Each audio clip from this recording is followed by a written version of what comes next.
And good evening to you here at WMRS, Sunny 1077. We're going to start our candidate interviews. I've given each candidate 15 minutes to come in and talk about their platforms and talk about themselves and kind of keep this on a positive note. So first candidate up is going to be Mike Hill, and I'm going to start the timer as he introduced himself. Hi there, Mike.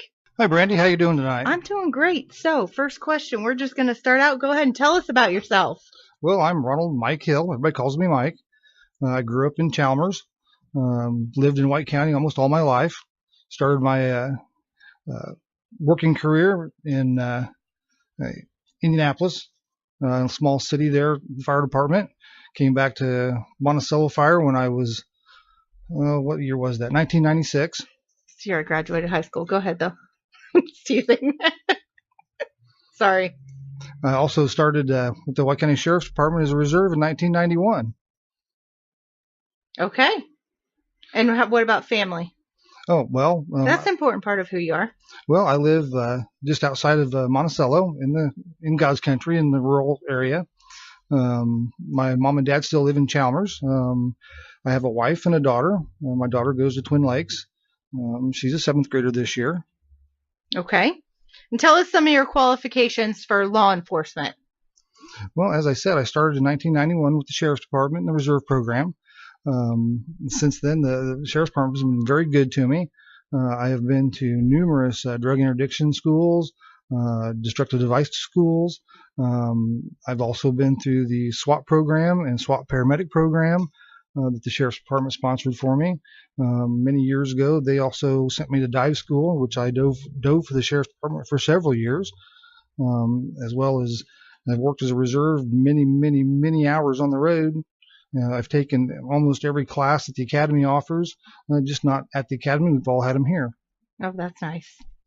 Okay, here's some of the harder questions. Are you ready for this? Shoot. Okay. What do you think is the most significant law enforcement issues facing White County over the next year? What would be the first issue you'd focus on? Well, the biggest issue in the county right now is the opioid problem that we're having. Drugs in general have always been a problem, but the opioid problem is literally taking people's lives. At this point in time, I really believe that it would behoove the Sheriff's Department to start carrying Narcan to help treat those people, but we need to increase our enforcement and drug interdiction activities within the county. If we make our county less optimal to sell the drugs in, then those people won't want to come here. Basically make it so that they can't sell the drugs and feel free to do it in our county and drive them out. Right. From a law enforcement standpoint, it's not just about arresting and throwing these people in jail. Once we do apprehend these users and people that sell drugs, we need to get them into a program, anti-drug, anti-alcohol programs to help them kick the habit. Statistically speaking, most of those people will go back to selling drugs or buying drugs and using drugs after the program, but it gives them the mental information that they need to, at some point in time in their life, say, I want to kick the habit and I know how because I learned how. It's not just the punishment side we have to look at. It's also the human side. We have to fix the problem. Yes, that's absolutely correct. Okay, where are the funds of the Sheriff's Department? Do you think where would they be best spent? Well, funding for the Sheriff's Department, of course, is county funding. That's a very good question. Tried. The funding, without seeing the current budgets, but the funding needs to really be spent on services, not just technical upgrades that the deputies can use, and increasing the number of deputies that we have, but it needs to also go toward anti-drug, anti-alcohol, anti-crime programs that we need to deliver to the young and the elderly in the community that seem to be the most susceptible to the scams and other crimes that occur. Right. Okay.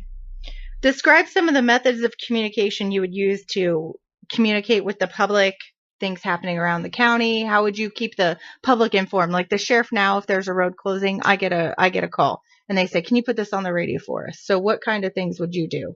Well, utilizing the press, utilizing the radio is a very important part of public service, because we have to communicate with the public. We also need to stay up with the times. Right. The millennials of now, they like to text, they like to tweet messages. I guess Facebook's kind of fallen out of favor, but hey, I don't know about that, but I'm on it. I like it. Right, me too. My wife loves it. I keep up with my whole family that way. That's right. But we need to have means and methods within the department, not just call 911, but there needs to be a way to text. And believe it or not, dispatch can receive 911 text messaging now. But we also need a way that someone can text the sheriff's department to report something. If they can't call, maybe they can text us. As well as using Twitter and the other apps of that nature, so that we can have better communication between us and the public. We need to get deputies out in the communities. I've been a big proponent that the sheriff or his chief deputy should go to various town council meetings to see what problems are in each town. And see what things we can do to help. And the reason I say the chief deputy, the sheriff, because those are the policymakers. Those are the people that can make changes and can give answers right then and there. Right. All right. And this is kind of on a different side of things, but instead of the law enforcement, how have you contributed to the community outside of law enforcement? This one's probably easy for you, so. You only gave me 15 minutes. I know. It's fine. We're good. We have 8.5 more. Okay. Well, as I said, I've been, a member of the White County community for a very long time. I mean, we moved to Chalmers in 1970. I started going on fire runs with my dad when before I was 18. But I've been a member of the Chalmers Volunteer Fire Department. I'm its chief right now. And all the good things that the fire department does for people. Most of my background is in the fire service and EMS. I'm a paramedic with Monticello Fire, and I work with Monticello Fire. I'm a lieutenant on the B shift. As part of that, I also set up and organized the hazmat team for White County. It's a conglomeration of volunteers from different departments throughout the county. Several years ago, I organized the fire chiefs within White County, and we developed the White County Fire Chiefs Association. We meet every other month, and from that we have developed a mutual aid agreement, which has changed. It has changed the way we do things in White County to protect the citizens. Today, if somebody has a house fire in their town, automatically we respond to equipment from other towns as mutual aid. And it turns wheels rolling down the road sooner and faster to get the assistance we need at that incident. It has changed the way we do things, and has improved our services to the community greatly. I'm very proud of that. I also sit on the White County LEPC, the Local Emergency Planning Committee, which deals with hazardous materials in White County. We're the people that put on the drills every couple of years, that notify people about specific hazards and risks to chemicals within the community. In addition to that, I sit on the Drug-Free White County, which we're familiar with. We help get that program out to the school kids and to the different organizations throughout the county about anti-drug which is information. So important. Yeah. Yes. Okay. This is one of my last questions that I have. Why do you want to be the White County Sheriff? Well, I think there's a lot of good that can be done from the sheriff's office. I think that there is a lot of good that we can do for the community from there.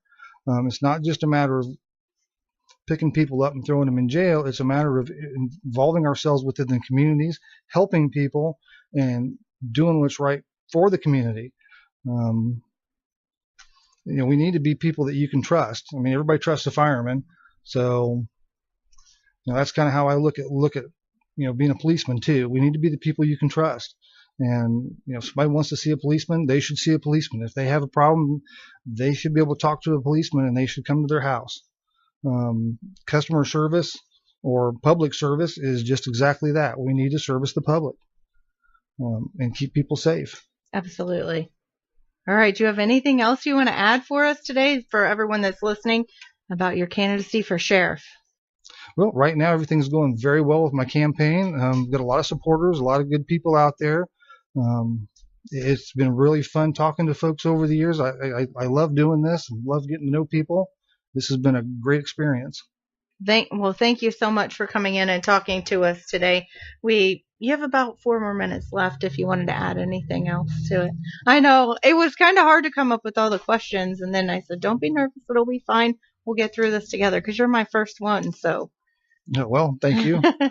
Everybody else can go off what I say, and and then we'll hear from the other ones later in the week. And make a little, hopefully time it out a little better. Well, you never know. All right. Thank you, Mike Hill, coming in and talking to us. He is one of your candidates for the White County Sheriff. You can vote on May the 8th. Thank you, Mike.